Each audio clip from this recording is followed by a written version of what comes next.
Olá para todos. Começa aqui um novo modelo e uma nova forma, um novo canal de informação que a Softrade vai estar inaugurando para que a gente possa passar para todos os envolvidos no projeto do E-Social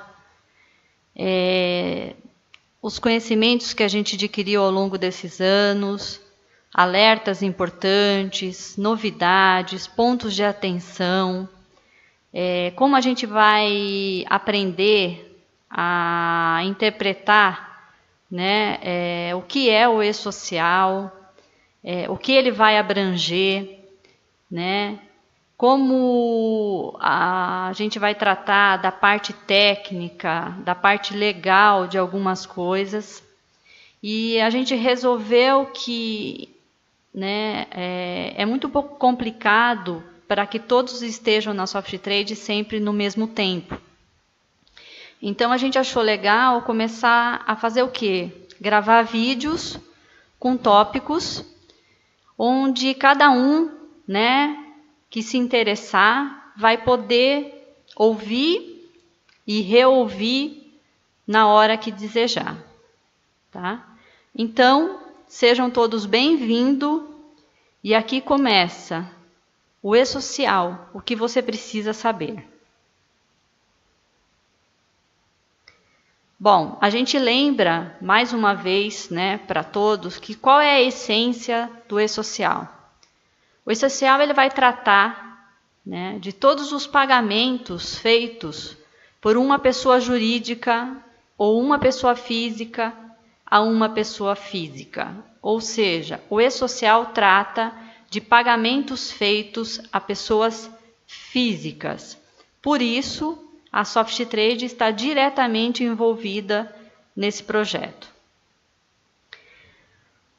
Um outro item importante e que vai ser implantado juntamente com o E-Social, é o que a gente chama de EFD-REINF.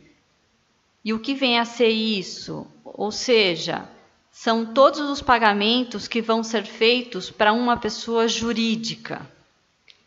A junção do E-Social e mais o EFD-REINF no ambiente do E-Social vai gerar para a gente o quê? A nova guia de recolhimento da contribuição previdenciária, a DCTF-Web.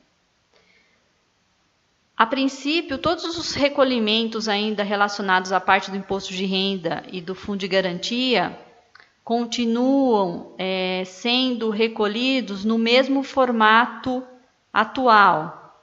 Ou seja, a gente precisa que os órgãos que cuidam desses recolhimentos e dessas obrigações se manifestem. No caso, a Receita Federal e a Caixa Econômica. Uma coisa extremamente importante para que o E-Social inicie é a qualificação de todas as pessoas físicas ativas, incluindo os afastados, no momento da implantação, que tem como prazo, ou melhor, como primeiro prazo, o dia 1º de janeiro de 2018.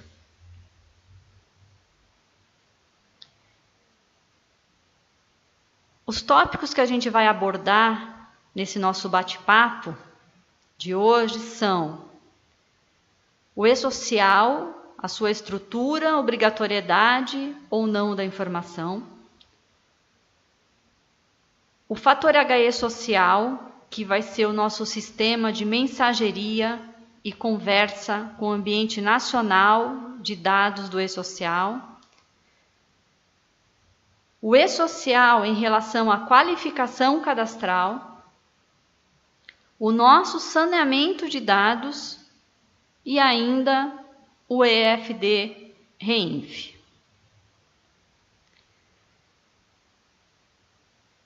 Primeiramente, eu acho importante que todos conheçam como funciona a estrutura técnica do E-Social, para que a gente possa avaliar que tipo de dado vai ser obrigatório, que tipo de dado não será obrigatório, que tipo de dado será obrigatório se existir a informação para o evento, e um ponto de atenção especial em relação a esse tipo que a gente chama de OC, e os dados que não são aplicáveis para o e-social.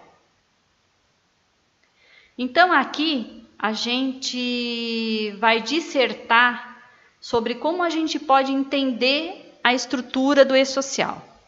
E para isso a gente vai usar um dos eventos do e-social, que é o S2300, que cuida dos nossos trabalhadores sem vínculos, onde uma das categorias que vai ser declarada nesse evento é o nosso estagiário.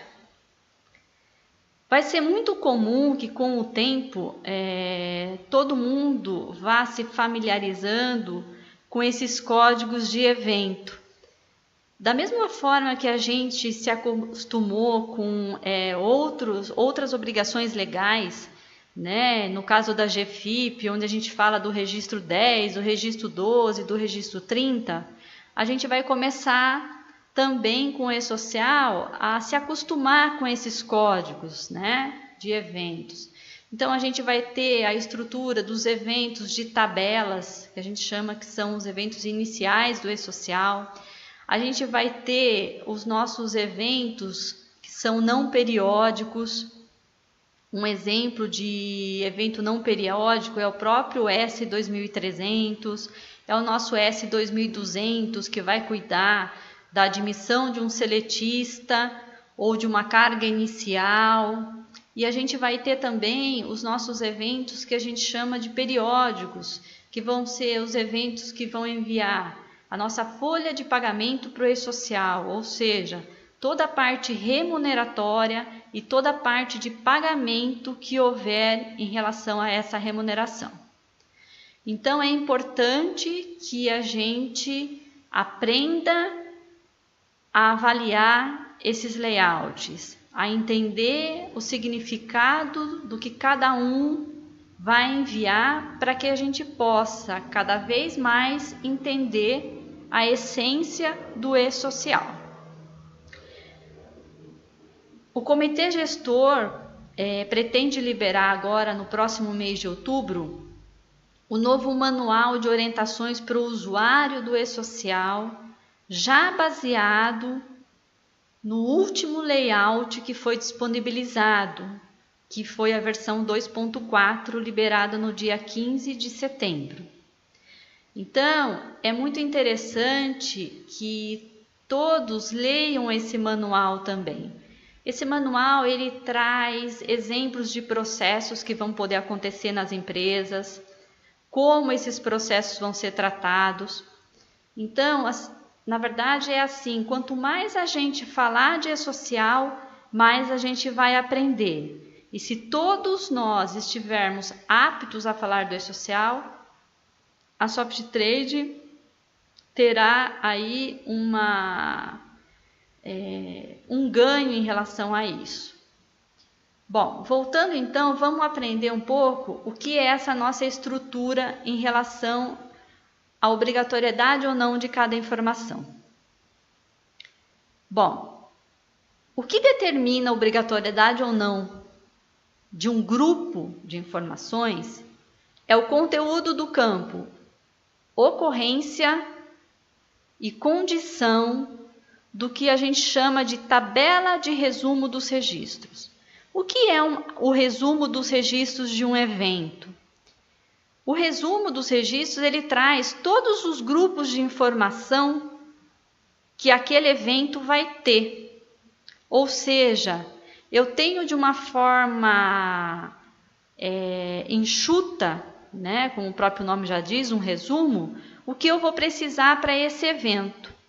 E depois, dentro de cada grupo de informação, a gente vai ter, então, campo a campo, onde também existe a obrigatoriedade ou não.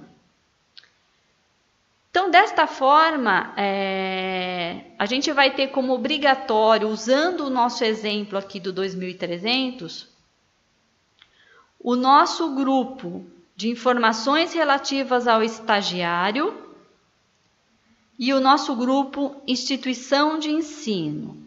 Vamos explicar por quê.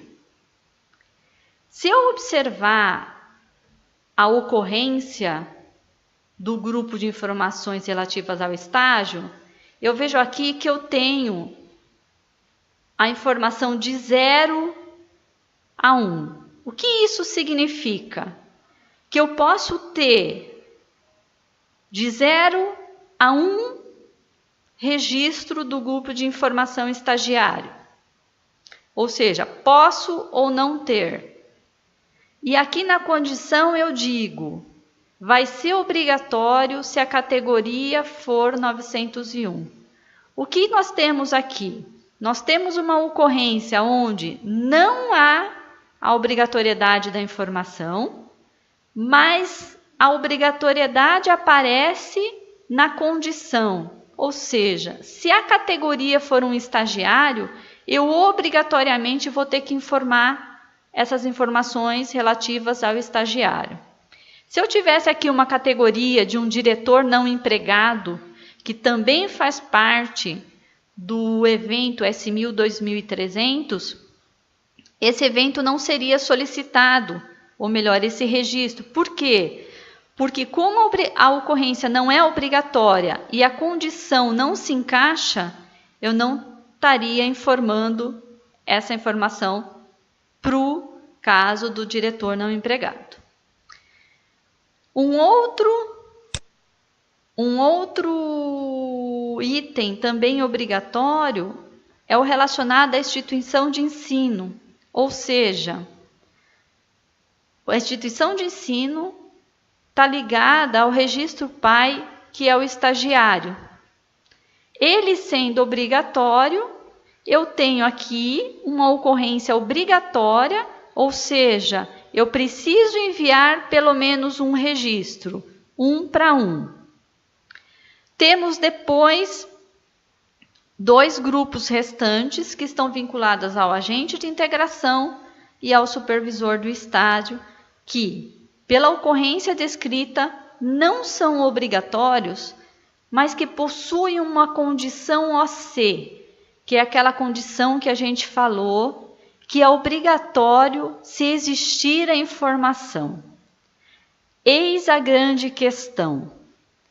Não é obrigatório, mas se existir eu preciso informar. Então, a gente precisa aqui acender um alerta para o nosso cliente.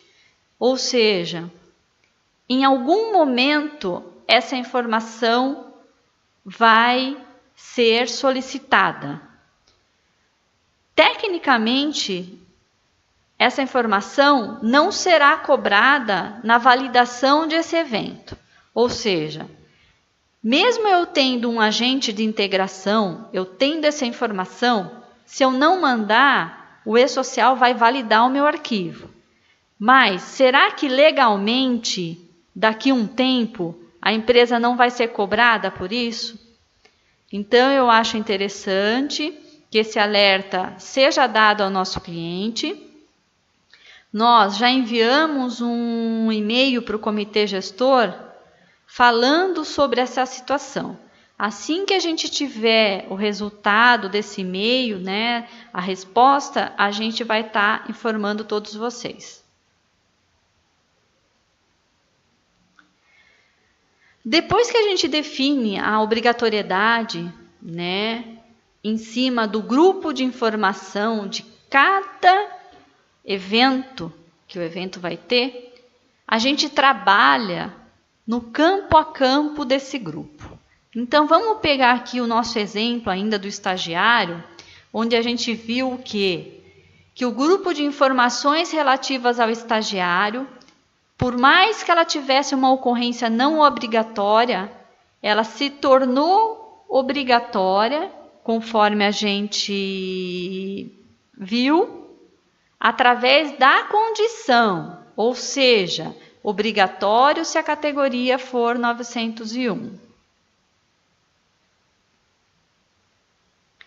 Bom, O que vai determinar se um campo dentro do meu grupo de informações será ou não obrigatório?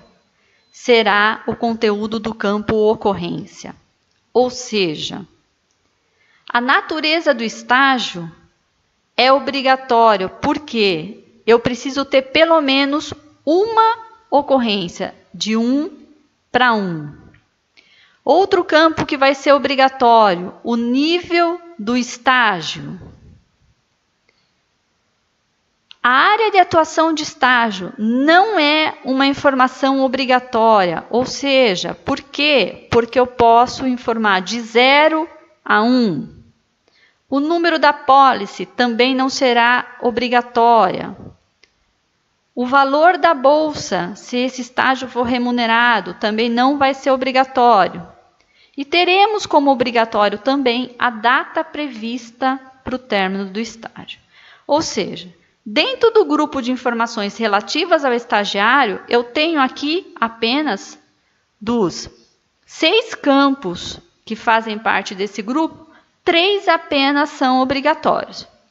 Não quer dizer que a empresa não tenha o número da pólice de seguro desse estagiário. Ou seja, se ela tiver, o ideal seria mandar, né? Uma vez eu fiz um questionamento, na época em que o nosso MANAD saiu, para um auditor da Previdência Social, e eu questionei-o sobre o que seria ou não obrigatório para o MANAD. E a resposta que eu tive foi a seguinte: tudo é obrigatório desde que você tenha informação. Só que essa informação, ela precisa ser uma informação com qualidade. Por quê?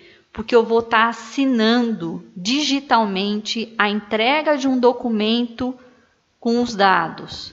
Ou seja, se nesse primeiro momento o cliente não se sentir seguro em enviar essas informações, ele vai poder fazer isso numa outra oportunidade. Ou seja, a partir do momento que ele atualizar esses cadastros que porventura não estiverem preenchidos, o sistema de forma automática vai reenviar o evento em questão para o e-social fazendo uma atualização. Uma outra coisa muito importante em relação à postura do e-social no recebimento desses eventos é que todo evento enviado, seja ele para correção ou alteração, sempre a gente vai mandar o evento completo. Né? Tomando o nosso exemplo, mandei o evento do estagiário, né? Sem mandar o número da pólice de seguro dele. O e-social aceitou, o meu estagiário está no e-social. Um mês depois, a empresa resolve que vai atualizar todas essas apólices, porque quer ficar com o seu cadastro em ordem, porque o processo da empresa mudou em relação a essas informações. O que vai acontecer? A partir do momento que esse número de apólice for informado, o fator HWeb, me desculpe, vai gerar de forma automática um novo evento 2300, como se fosse uma correção, porque não houve uma alteração da apólice, houve uma correção, e vai estar enviando esse evento novamente. Então, é importante que a empresa defina qual vai ser a linha que ela vai adotar, né?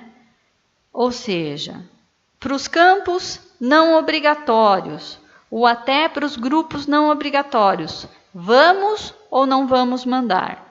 E se vamos mandar o dado com qualidade.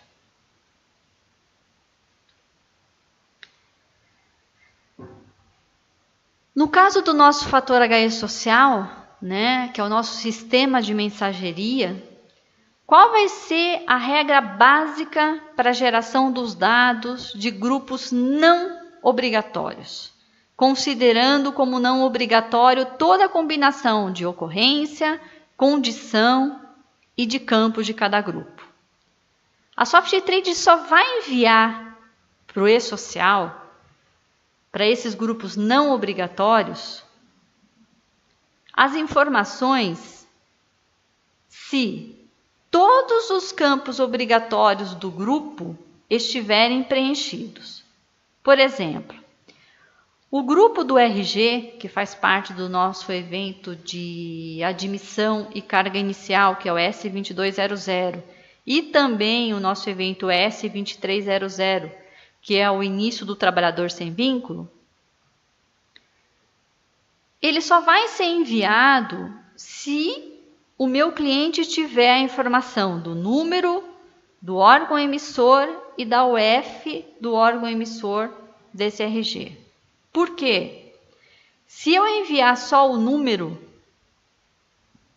vai haver uma falha na validação desse evento. Por quê? Porque os campos obrigatórios desse grupo são esses 3 que a gente mencionou: o número, o órgão emissor e a UF do órgão emissor. O que a SoftTrade vai fazer? Se ela vê que o cliente só tem o número, automaticamente a gente não vai gerar essas informações. Para quê? Para que não haja uma inconsistência lá e o meu cliente precise retificar esse evento.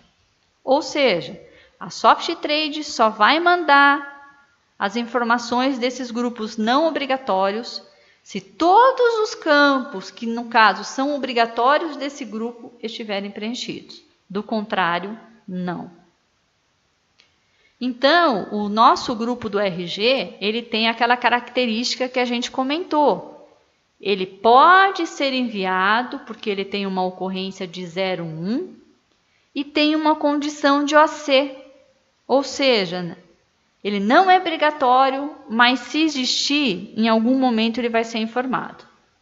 Então, a SoftTrade alerta que os clientes eles têm que estar cientes de que não possuir alguma informação não isenta o empregador de ter que informá-la. Ou seja, se hoje eu peço o RG para uma contratação e eu só informo o número, significa o quê? Que o dado existe, ele só está incompleto. Então, eu vou precisar, em algum momento, completar esse dado para que seja enviado para o e-social.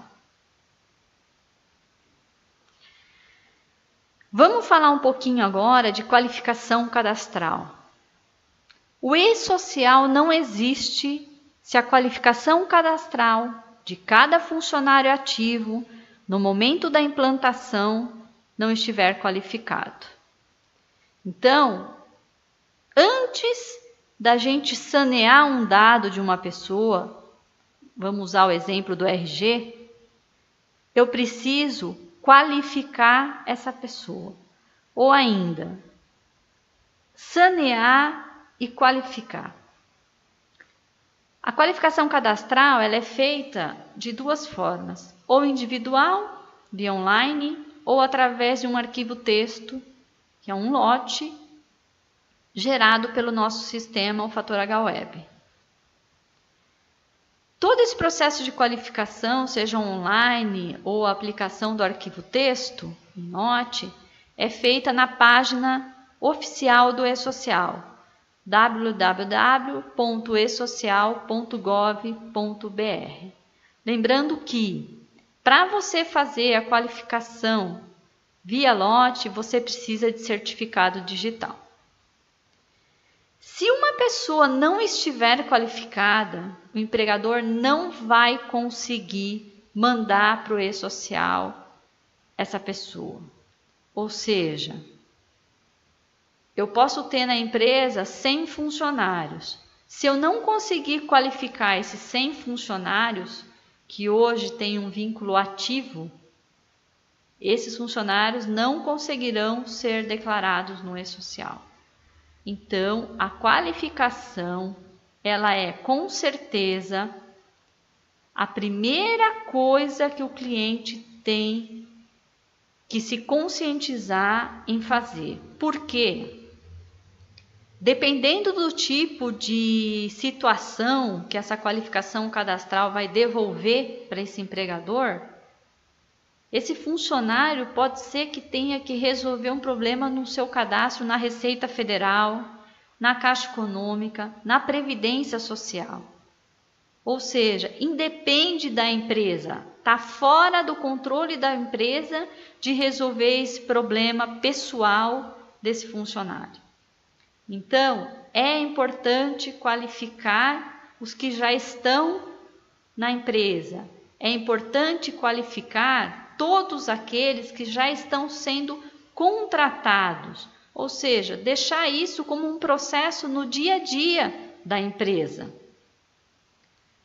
Por isso, antes de eu sanear o RG, vamos qualificar o CPF, o NIS, o nome e a data de nascimento dessa pessoa. Um outro detalhe muito importante.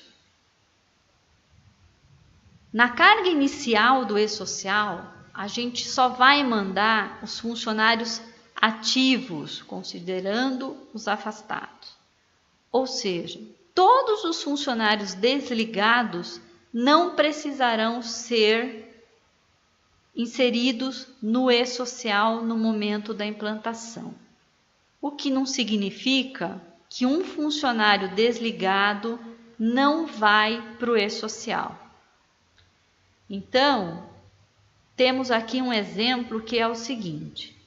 Imagina que alguns funcionários desligados antes da implantação do E-Social vão precisar receber uma diferença salarial em relação ao PPR, que é o Programa na Participação de Resultados da Empresa. O que vai acontecer nessa situação?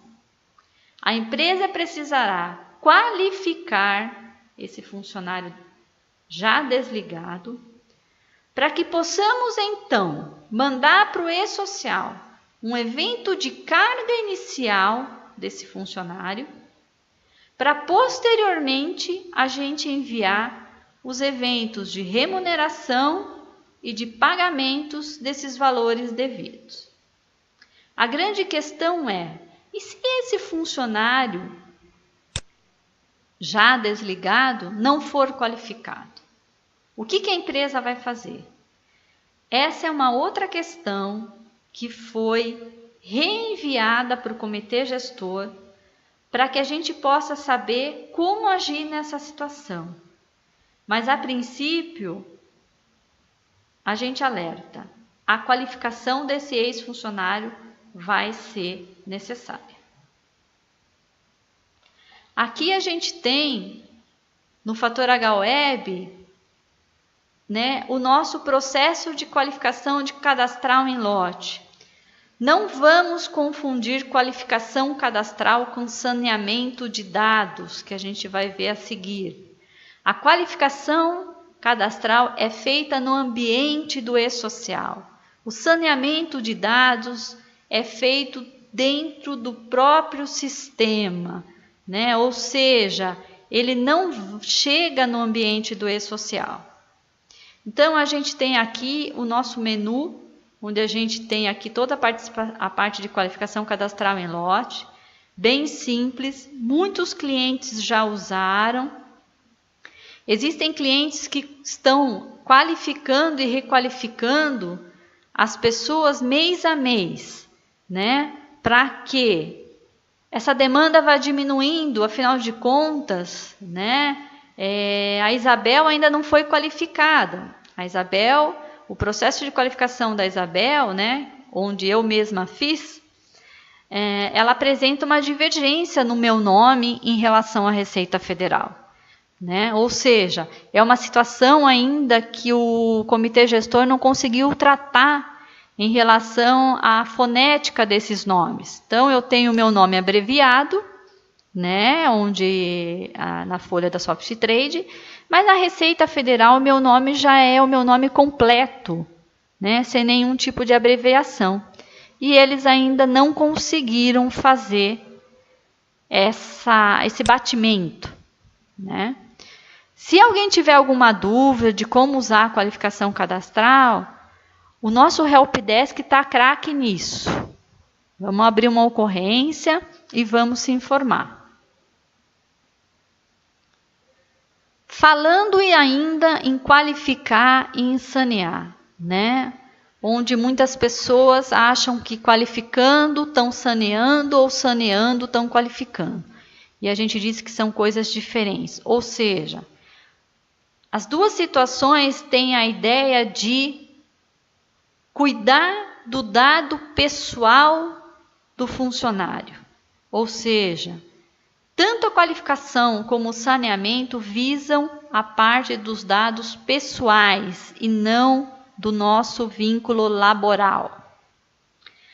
Então, o saneamento ele é feito no fator H-Web, né? E qual é a função dele? Sanear os dados, né? Apontando a qualidade desse dado em relação às regras que o e-social usa. Ou seja, esse aplicativo ou esse processo que a SoftTrade criou se baseando nas regras que o e-social vai usar para validar o seu evento, onde esse dado pessoal do funcionário vai ser usado. Então, vamos pegar um exemplo aqui. Eu tenho uma regra dentro do e-social que chama regra geral para validar um nome. Como que o e-social valida o nome da Isabel? Então, ele não pode começar com um espaço, ele não pode ter mais de um espaço entre as palavras, ele não pode ter mais de 3 letras iguais consecutivas. A primeira parte do nome tem que ter pelo menos 2 letras. Aqui a gente está fazendo uma observação onde já existem alguns questionamentos para o comitê gestor, porque é muito comum os nomes de pessoas chinesas ou coreanas terem uma letra no primeiro nome. Então, eles estão revendo isso, tá? E você não pode ter mais de 2 letras isoladas, abreviações em sequência, que seria o meu caso. O meu caso é abreviado como Isabel, AP, F, B, Antunes. Ou seja, o APFB, né, eu não posso ter 2 letras isoladas como abreviação. Então, o que vai acontecer? A SoftTrade vai precisar, né, fazer todo esse ajuste em relação a esse nome.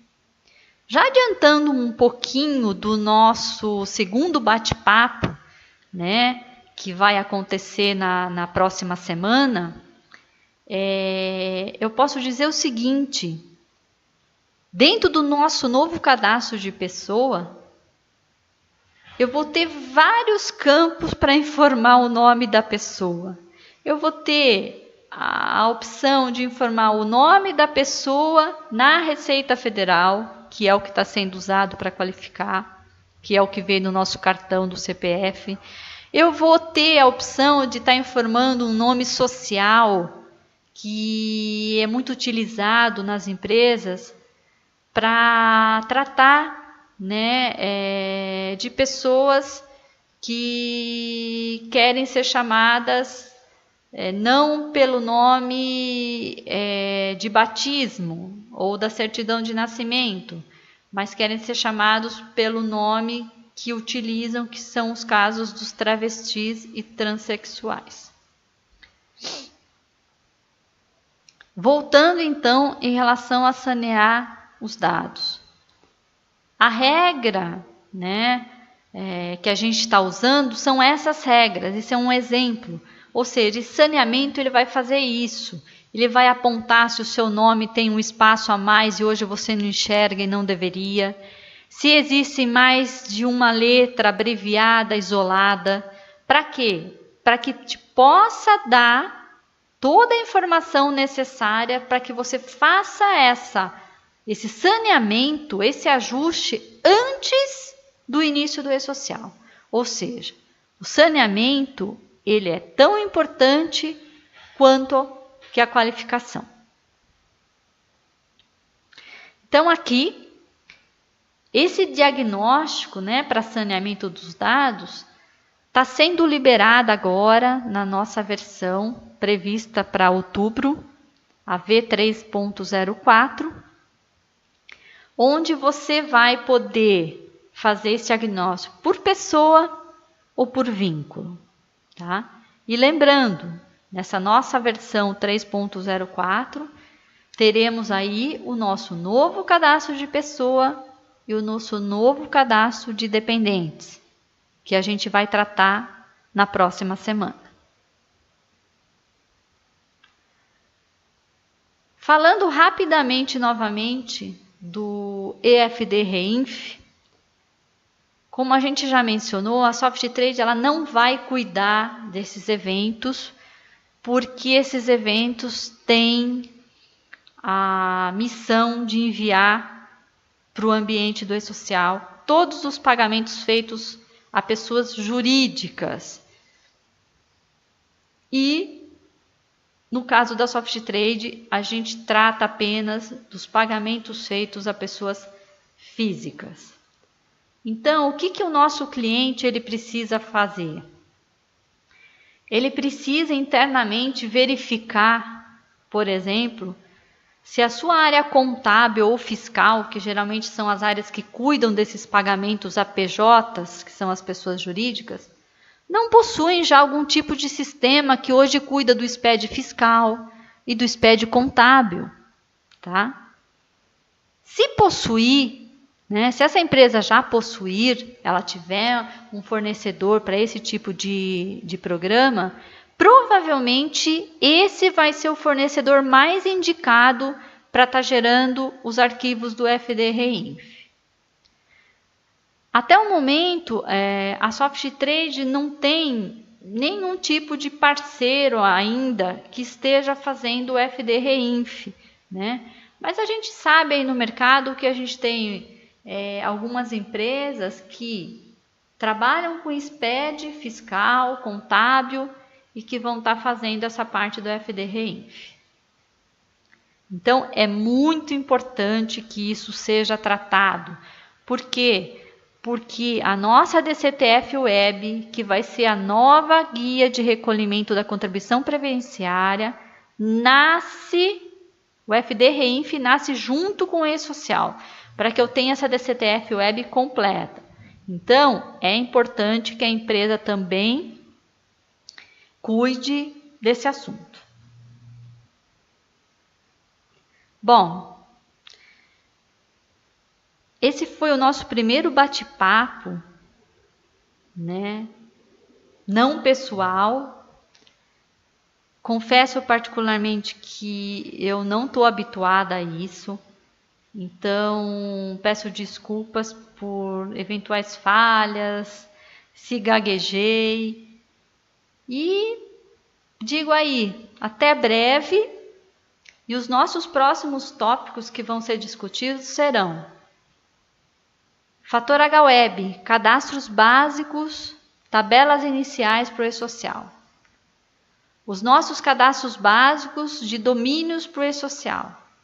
O nosso novo cadastro de pessoa e o nosso novo cadastro de dependente.